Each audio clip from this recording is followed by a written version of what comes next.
Bueno, les doy la bienvenida a este taller de sinergias herbales, en el cual vamos a aprender cómo combinar diferentes plantas para solucionar los problemas comunes de la salud.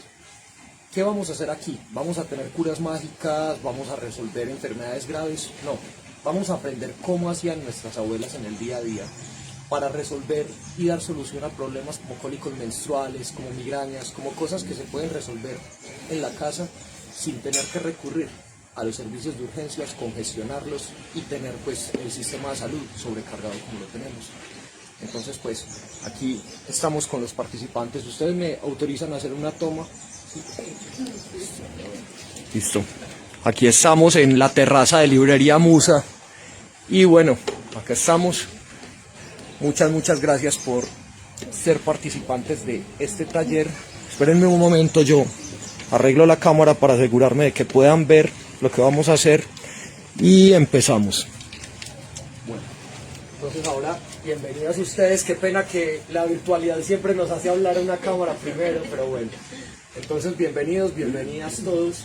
En este taller como tal, primero, además de las combinaciones herbales tan maravillosas que sé que pues dan curiosidad y es lo que más atrae a las personas, quiero darles primero que todo una base fundamental acerca de qué es la herbolaria, qué es la herbología, cómo actuaban las plantas en nuestro cuerpo en antaño, en los tiempos de antaño, cómo la civilización nos ha separado de la naturaleza. ¿Qué es lo que sucede? Básicamente, cuando encontramos una de estas plantas, el anís estrellado, el jengibre, la albahaca, vemos en ellas una fuente de curas mágicas, ¿cierto? Ay no, si me tomo la albahaca limón, entonces me quita los cólicos menstruales, pero no pensamos, ¿por qué me están dando esos cólicos menstruales? Resulta que hay algo que la ciencia ha olvidado. En el colegio, en la universidad, a todos nos dicen que el ser humano vive a base de carbohidratos, proteínas, vitaminas, minerales y líquidos. Básicamente esas son las bases de la nutrición humana. Pero estamos olvidando que dentro de las plantas hay flavonoides, hay terpenos, hay aceites esenciales de todo tipo, hay mucílagos, hay saponinas, etc. Son tantas las moléculas que están aquí que no están dentro de esos 5 o 4 grupos alimentarios que nos dan como base. Y esos grupos alimentarios que estamos ignorando son los que nos están ocasionando la aparición de muchas enfermedades. Básicamente y tristemente, por más bien que ustedes coman actualmente, no están comiendo bien, todos estamos desnutridos. En realidad, el ser humano desde el Paleolítico consumía en promedio 140 especies vegetales al mes, diferentes, y cambiaban con la estación. Eso lo hemos reducido a 20 o 30 plantas que encontramos en el mercado, en la verdura. No las comemos todas, solo escogemos 2 o 3 que nos gustan. Y eso creemos que es la base vegetal de nuestra dieta. Cuando modernamente buscamos el frasquito de la planta mágica, el extracto de albahaca, el extracto de ortiga, el extracto de esto, en realidad estamos suplementando nuestra dieta con lo que no habíamos suplementado antes, con lo que no nos habíamos comido antes. Entonces en realidad esto no son curas mágicas, esto básicamente es reemplazar la nutrición que deberíamos estar teniendo. Si ustedes sabían, por ejemplo, en la ensalada francesa, o sea, cada país tiene sus platos típicos, obviamente. En Francia hay una ensalada que es típica de Francia, ¿cierto? ¿Y qué pasa? Que esa ensalada lleva hojas de diente de león, pétalos de diente de león y tallos de diente de león. Las hojas del diente de león todas las vemos por ahí, lo pisamos, esta maleza, me están yendo a la finca, lo arrancan, le echan veneno y eso es una lechuga. Cada hojita de diente de león tiene más propiedades que una lechuga y sabe rico, ni siquiera lo han probado. ¿Alguna vez han arrancado un diente de león y lo han probado? Es una lechuga, es básicamente una lechuga incluso con mejor sabor que la lechuga. Y ahí está la base de la nutrición de toda Europa e incluso partes de América, partes de Asia. También, por ejemplo, el bledo. ¿Conocen el bledo? Es una hojita que crece como maleza en los jardines, que la hoja termina en un corazoncito. No, el ápice de la hoja no es agudo, como lo vemos acá en esta albahaca, sino que el ápice es como un corazoncito invertido, que antes vemos que la hoja hace esto y queda invertida. Se ve mucho en los jardines y el tallo es rojo, tiene unas florecitas, unas espigas llenas de semillitas blancas con un verde muy clarito. Ese bledo como tal pertenece a la familia de los amarantos. Esas semillitas son una fuente de proteína que es inigualable. Además de eso, esas hojas también tienen proteínas, tienen omegas que nos previenen pues todas las enfermedades que ya sabemos que a toda hora estamos oyendo del omega, omega, omega, que nos venden tarros de omega y en realidad hacía parte de nuestra dieta. Entonces la gente que dice, no, que necesito para bajar el colesterol, para evitar la aterosclerosis, tomar omega 3, omega 6, omega 9, etcétera. Hay diferentes escuelas y diferentes teorías que hablan que el omega 9 es mejor, que el omega 3 es mejor. No se preocupen por eso, coman amaranto, coman bledo, coman todas estas plantas arbenses que consumían los incas, que consumía toda la población indígena de Sudamérica, Centroamérica y Norteamérica incluso, igual en Europa. ¿Y qué pasa? Pues que esa gente tenía omegas, entonces ahí es cuando nos preguntamos ¿por qué? ¿Por qué el ser humano se enferma realmente? Yo como tal les voy a contar un poquito de la historia académica mía. Yo estudié medicina en la Universidad Pontificia Bolivariana y faltándome 7 meses para ser médico en el internado, estaba en Santa Fe, Antioquia, me quité la bata y se la tiré a un profesor en la cara y me fui. Porque tenía muchos problemas en ese momento, fue porque básicamente el profesor me quería dejar. O sea, había una señora que necesitaba atención urgente, tenía deshidratación grado 4, estaba en una camilla afuera de urgencias. Cuando yo le dije que la señora iba a convulsionar y se iba a morir, el médico me dijo, no, vos tenés que atender a la gente que tiene cisbena, esa señora no tiene cisbena. ¿Yo qué hice? Yo entré en ira total, o sea, yo ya estaba harto de muchas cosas del sistema médico, sin decir que la medicina no es importante y es necesaria, pero bien hecha, obviamente. ¿Qué pasa? Que básicamente yo me harté y me fui de la facultad de medicina. Yo durante toda la carrera había estado, pues, hacía como un doble estudio. Yo, por ejemplo, estudiaba diabetes de Harrison, 190 páginas de Harrison que le hacen a uno leer de un día para otro. Cuando al final uno encuentra que el tratamiento es solo glibenclamida, metformina o insulina, ninguno de ellos cura la diabetes. Todos simplemente bajan la glicemia, la persona igual recibe efectos secundarios del fármaco, igual sigue recibiendo los efectos deletéreos de la diabetes porque no está curada y por lo tanto la persona siempre termina con pie diabético, retinopatía diabética, muy mal, igual tomando las pastillas. Entonces yo decía, pero entonces, ¿yo para qué estoy estudiando si igual no estoy logrando eso que queremos? Teníamos casos en la clínica bolivariana de gente que era una señora con un pie diabético que ya le habían amputado parte del pie y todavía seguía una bacteria comiéndosela porque el pie diabético estaba demasiado avanzado. Las glicemias eran de 400, 500, 600 y no había un hipoglicemiante que lo controlara. Entonces, ¿qué pasa? Eso como tal, yo decía, yo llegué y por ejemplo yo me fui a Google, busqué qué hacen en India con la diabetes, qué hacen en Japón con la diabetes, porque yo sabía que en Oriente había otra forma de ver la vida. Cuando yo me encontraba que básicamente en todo el Oriente habían clínicas especializadas que mostraban estudios clínicos con método científico totalmente bien aplicado, que mostraban que la momórdica charantia, por ejemplo, te ayudaba, que la vida inspilosa te ayuda, que la cúrcuma es un gran hipoglicemiante, que el jengibre, aquí lo tenemos, es un gran hipoglicemiante. Entonces yo veía que habían cosas que podían ayudar más que lo que estábamos haciendo actualmente. En este momento estábamos con los fármacos conteniendo una epidemia gigante, pues una cantidad de enfermedades crónico-degenerativas, obesidad, hipertensión, diabetes, pero no sé, o sea, yo veía que mientras el tiempo más pasaba iba a haber más problemas, entonces yo decía, no, pero tenemos que solucionar esto de base. De ahí me fui a antropología, y en antropología lo que empecé a estudiar fue a desarrollar un método para entender la salud humana desde la base.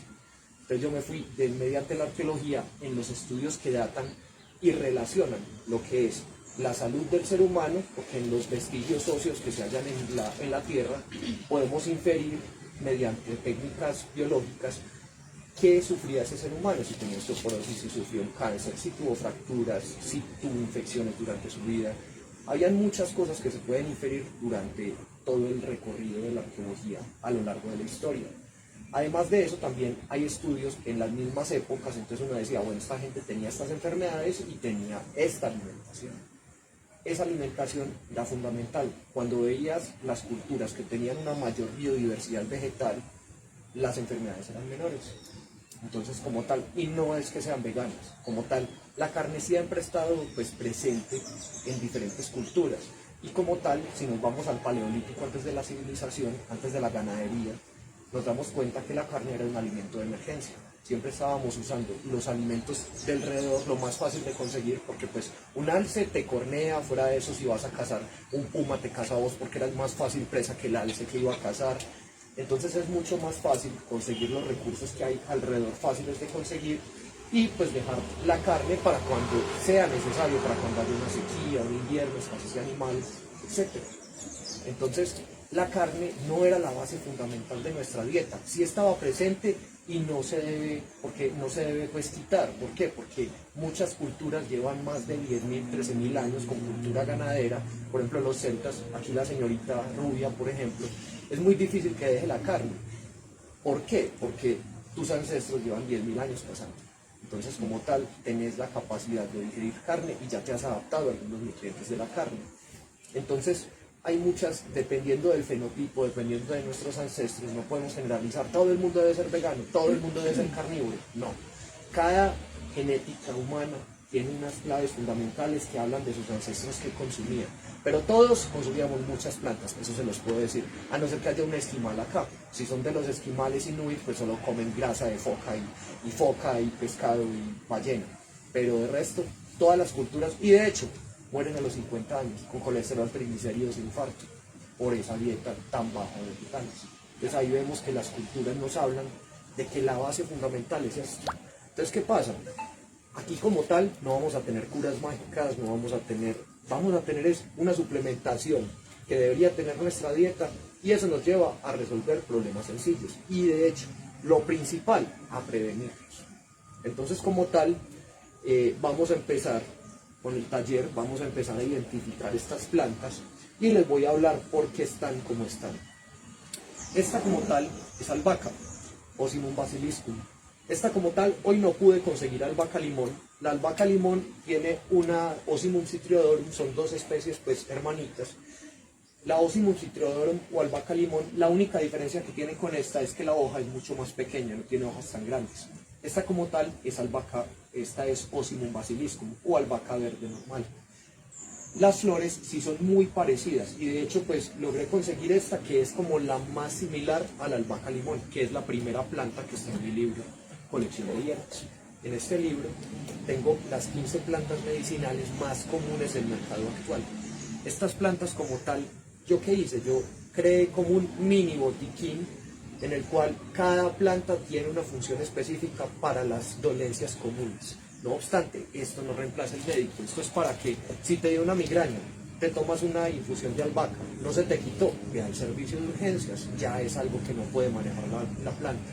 Entonces, aquí vamos a aprender las cosas básicas cuando estamos en una finca, cuando estamos en el monte, cuando estamos lejos del hospital. Aquí tenemos unos recursos valiosísimos que son de supervivencia, que hacen parte de las culturas ancestrales y que si los metemos dentro de nuestros conocimientos nos facilitan mucho la vida. Entonces, por ejemplo, esta albahaca tiene muchos usos. Tiene citral y linalol. El citral y el linalol son parte de su aceite esencial. Entonces, por lo tanto, la tenemos fresca. Cuando tenemos la albahaca seca, no es tan efectiva en algunos casos. Entonces, está fresca como tal. El citral y el linalol están súper presentes, sobre todo ¿dónde? En sus flores. Las flores son las que tienen mayor concentración de citral y linalol. El citral y el linalol, ¿qué funciones tienen en nuestro cuerpo? Tienen todo tipo de funciones. Por ejemplo, vasodilatan los vasos del cerebro. Entonces, por ejemplo, en la migraña como tal es cuando hay vasoconstricción en los vasos periféricos del cerebro y eso es lo que nos causa ese dolor, las venas constreñidas y no hay buen flujo sanguíneo. Esta planta como tal en infusión vasodilata y te da muy buenos resultados a la hora de mejorar una cefalea, una migraña no complicada obviamente. Si no es efectivo, vamos al hospital inmediatamente. Es así de simple. Además, también esta misma, cólicos menstruales, así como vasodilata en el cerebro, también regula todo el flujo sanguíneo en el aparato femenino. Todo el flujo sanguíneo está, hay un aumento del flujo sanguíneo, una inflamación a nivel general cuando están los cólicos menstruales. ¿Esto qué hace? Esto disminuye como vasodilata disminuye toda la sangre que hay acumulada en el miometrio, que es lo que se inflama más en las mujeres que tengan. Qué pena, que a veces me ahogo. Entonces, como tal, lo que el miometrio se desinflama porque el vasodilata permite que la sangre fluya y se baja la inflamación en el miometrio, por lo tanto, ayuda en los cólicos menstruales. Entonces también es otra función de esta planta.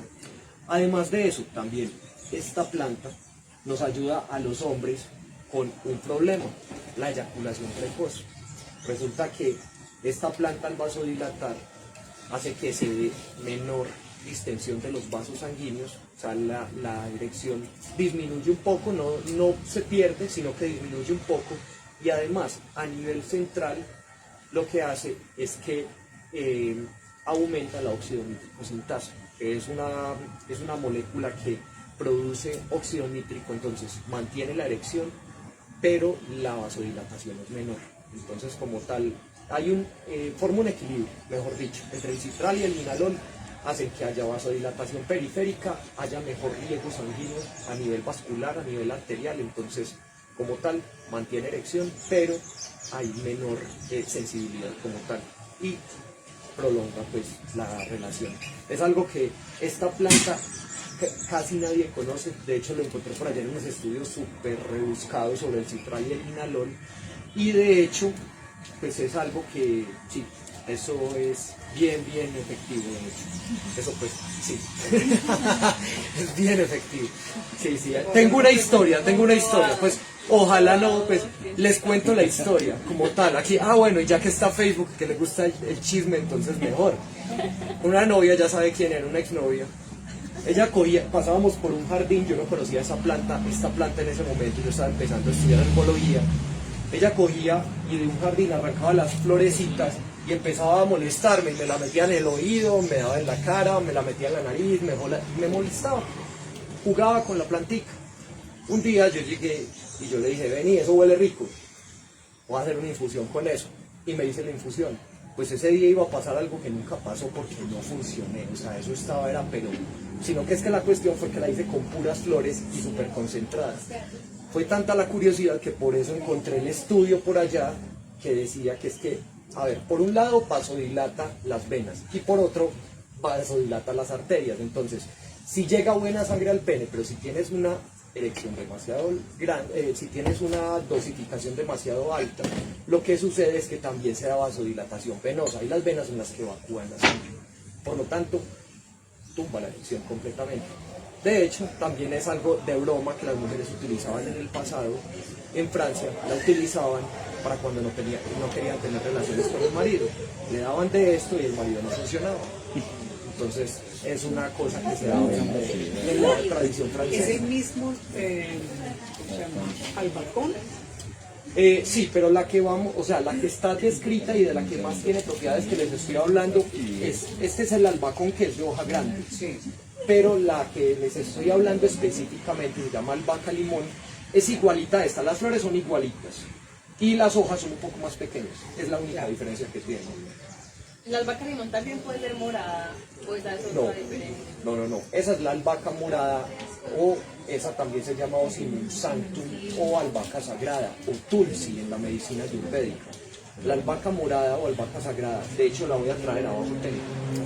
Pues, ¿será que ahorita la vemos? Ahorita al final tenemos. Tendríamos que salir a comerciales, ¿no? Bueno, como tal, la albahaca sagrada o albahaca morada también es otra gran planta. De hecho, también tiene funciones parecidas a esta, pero sí se diferencia en que las flores antes son afrodisíacas, entonces aumentan ostensiblemente la parte sexual. La albahaca, o sea, son como opposites, pues son contrarias, son opuestos, contrarias.